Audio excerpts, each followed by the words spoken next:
सर्वांना क्रांतिकारी जय भीम।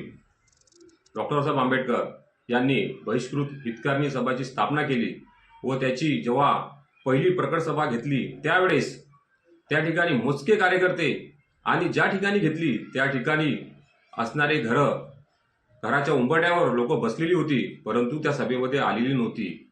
लांबूनच ती सभा बघत होती। डॉक्टर साहेब आंबेडकर यांच्याकडे वृत्तपत्र आणि वित्त नसल्यामुळे त्यांच्या या बहिष्कृत करण्या सभेचा प्रचार आणि प्रसार होऊ शकला नाही। ही दुःखद गोष्ट आहे। तरीही बाबासाहेब थांबले नाही।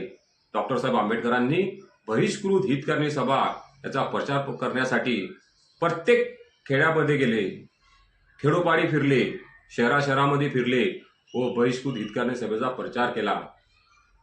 त्या प्रचार करता करता तिथे त्यांना लोक भेटायची आणि लोक काय म्हणत असत की त्या लोकांची जी वाणी आहे, करुणाजनक वाणी ऐकून व त्यांच्या वेदना ऐकून डॉक्टर बाबासाहेब आंबेडकरांचं मन फाटत असे।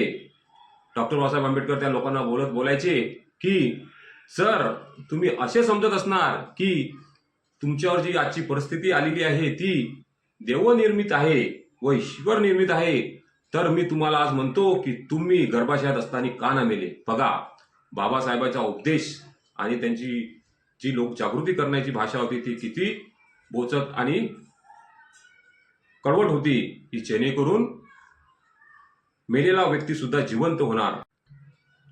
बाबासाहेब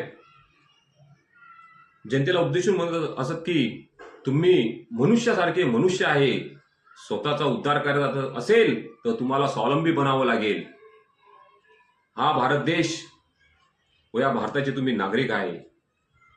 इतर लोकांप्रमाणे व इतर नागरिकांप्रमाणे तुम्हाला इथं राहण्याचा अधिकार आहे। तुम्ही या देशाचे नागरिक आहात, तुम्ही भारतीय आहेत।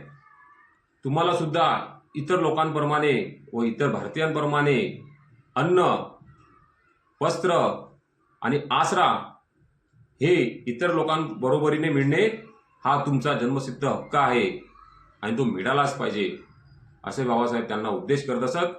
त्याचा परिणाम असा झाला की प्रत्येक कार्यकर्ता बहिष्कृत हितकारणी सभेला जुळला व त्याचा प्रचार प्रसार करण्यास सुरुवात केली।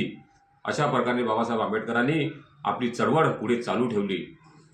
जय भीम, नमो बुद्धाय।